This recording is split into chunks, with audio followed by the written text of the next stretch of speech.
Dans les rues animées de Lomé, il est devenu courant de croiser des vendeurs ambulants venus d'ailleurs, notamment du Niger, proposant feuilles de bissap, noix de coco ou pastèques. Ce commerce, autrefois domaine réservé aux bonnes dames togolaises, est aujourd'hui marqué par une forte présence étrangère. Si cette nouvelle dynamique illustre la vitalité du marché sous-régional, elle suscite aussi des inquiétudes sociales et économiques. Beaucoup de femmes commerçantes locales, déjà fragiles face à la cherté de la vie, voient leur clientèle s'amenuiser. Amis, vendeuses de légumes au grand marché, je ne suis pas contre les étrangers, on vit ensemble depuis toujours. Mais ce qui nous fatigue, c'est que certains vendent à des prix tellement bas qu'on ne peut pas suivre. Nous, on paie les taxes, on paie le comptoir. À la fin de la journée, il ne nous reste presque rien. Alors qu'eux ne paient presque pas ces taxes. Les prix cassés pratiqués par certains vendeurs étrangers, souvent installés sans autorisation officielle, fragilisent davantage le petit commerce local.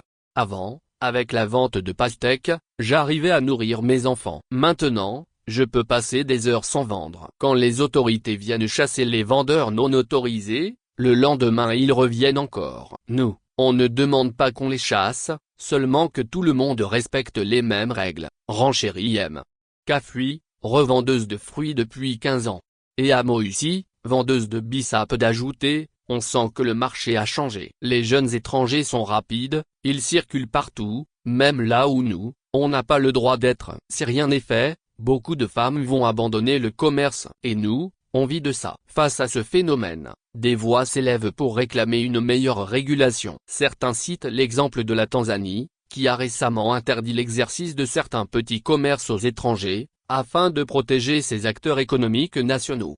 Une mesure controversée, certes, mais saluée par ceux qui y voient une façon de préserver l'équilibre social et de garantir aux citoyens des sources de revenus stables.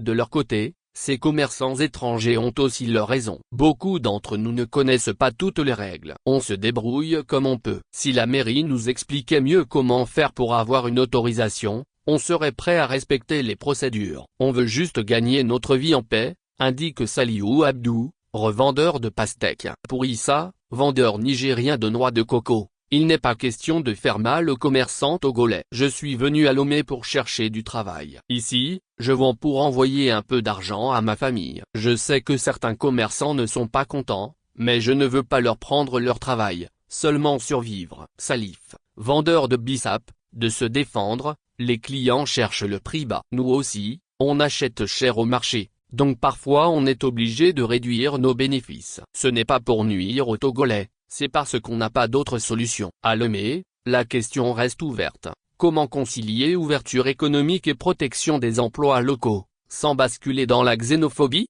Le défi est de taille pour les autorités, appelées à trouver un juste milieu entre intégration régionale et justice sociale. La cohabitation n'est pas impossible, mais elle doit être organisée. Tant qu'il n'y aura pas un cadre clair, les tensions vont continuer. Il faut protéger les commerçantes locales sans empêcher ceux qui viennent de la sous-région de gagner leur vie, confie Kossi Adjao, gestionnaire d'un espace de vente à Lomé.